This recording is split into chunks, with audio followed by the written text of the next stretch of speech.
8편. 여호와 우리 주여, 주의 이름이 온 땅에 어찌 그리 아름다운지요. 주의 영광이 하늘을 덮었나이다.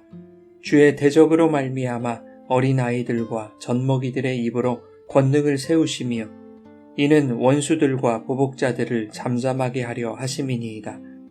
주의 손가락으로 만드신 주의 하늘과 주께서 베풀어 두신 달과 별들을 내가 보오니 사람이 무엇이기에 주께서 그를 생각하시며 인자가 무엇이기에 주께서 그를 돌보시나이까.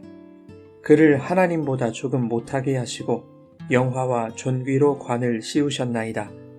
주의 손으로 만드신 것을 다스리게 하시고 만물을 그의 발 아래 두셨으니 곧 모든 소와 양과 들짐승이며 공중의 새와 바다의 물고기와 바닷길에 다니는 것이니이다. 여호와 우리 주여, 주의 이름이 온 땅에 어찌 그리 아름다운지요.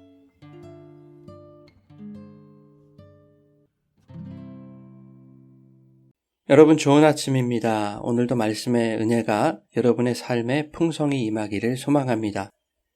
8편은 찬양으로 부를 만큼 많은 이들에게 사랑받는 시편 중에 하나입니다.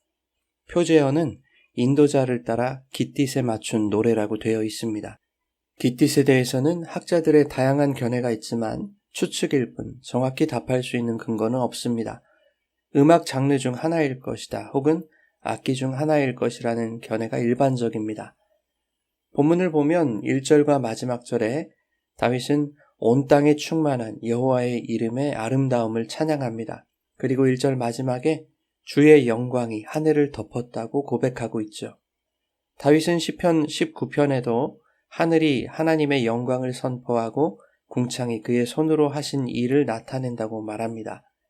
다윗은 하나님이 창조하신 피조세계를 바라보며 눈에 보이는 것들의 아름다움이 아니라 그것을 만드신 하나님의 솜씨에 경탄하고 있는 것입니다. 하나님께서 온 땅과 하늘에 손수 만드신 그 피조물 속에 그분의 이름과 영광의 아름다움이 새겨져 있음을 고백하고 있는 것이죠. 3절에 이렇게 말하고 있습니다. 주의 손가락으로 만드신 주의 하늘과 주께서 베풀어 두신 달과 별들을 내가 보오니. 어릴 적 목동이었던 다윗이 수없이 많은 밤을 들판에 누워서 양을 지킬 때 밤하늘에 촘촘히 박혀있는 수많은 별들과 어두운 밤도 환하게 밝혀주는 달을 바라보며 두려움과 외로움을 달랬던 과거를 회상하는 듯합니다. 달과 별들로 찬란하게 수놓인 드넓은 하늘의 아름다움을 바라보며 눈앞에 펼쳐진 세계에 압도되었던 과거의 기억이 이제는 그것들 하나하나 속에 깃들어 있는 하나님의 솜씨에 대한 경외와 경탄으로 다가오게 된 것입니다. 하나님의 손가락으로 만드신 하늘과 그 속에 박혀있는 별들의 아름다움을 바라봤던 다윗에게 한 차원 깊은 묵상으로 하나님의 세계를 바라보는 영적인 눈이 열리게 된 것입니다. 그러자 그 어둡고 외로운 들판에서 바라보았던 그 피조세계를 만드신 하나님이 그 별들 속에서 나와 함께 그 수많은 밤을 지새워 주셨고 어둠에 두려워하며 외로워하던 그 밤에 하나님이 달빛을 밝히셔서 나에게 위로의 빛으로 찾아오셨음을 묵상하게 된 것입니다. 어둠 가운데서 추위와 두려움을 견디며 양들을 지켰던 목자 다윗은 들판에서의 그 모든 시간 동안 하나님이 당신의 양인 다윗 자신을 지키고 계셨다는 것을 비로소 깨닫게 된 것입니다. 그래서 그는 고백합니다. 사람이 무엇이기에 주께서 그를 생각하시며 인자가 무엇이기에 주께서 그를 돌보시나이까. 수많은 피조물 가운데 보잘것없는 한 인간을 생각하시고 돌보시는 하나님의 깊은 사랑 앞에서 다윗은 감동을 금치 못합니다. 하나님이 천지를 창조하시기 전의 상태는 흑암과 혼돈과 공허였습니다. 그 어둠과 두려움과 외로움 위에 하나님은 당신의 영으로 운행하셔서 하늘과 땅과 바다와 그 속에 있어야 할 것들로 채워 넣으셨습니다. 이 모든 것들과 되어지는 모든 과정 속에 하나님의 말씀과 그분의 이름을 새겨 넣으셨습니다. 그러므로 온 인류는 주님이 만드신 만물을 바라보며 하나님의 숨결과 그분의 손길을 발견하고 하나님의 이름과 영광의 아름다움을 묵상하도록 지어진 것입니다. 그래서 2절에 어린아이들과 젖먹이들의 입으로 권능을 세우신다고 말한 것입니다. 어린아이들과 젖먹이라는 표현은 제 힘으로 스스로 구원할 수 없는 무력한 존재를 의미합니다. 하나님이 만드신 모든 인간은 스스로의 능력으로 자신을 지킬 수 없습니다. 하지만 아담의 죄로 말미암아 사람들은 피조세계 속에 계시는 그 하나님을 보지 못하고 먹음직도 하고 보암직도 한 선악과, 즉 눈에 보이는 탐욕의 시선을 빼앗기게 된 것이죠. 다윗은 밤하늘에 펼쳐진 별들을 보며 그것을 창조하신 하나님의 위대하심 앞에 인간이라는 존재가 얼마나 보잘것없는지를 의식하게 됩니다. 하나님의 이름과 영광을 있는 그대로 바라보지 못하고 눈앞의 아름다움에 취하여 자신의 정욕과 탐심대로 살아가는 자들로 가득 찬 세상이 된 것입니다.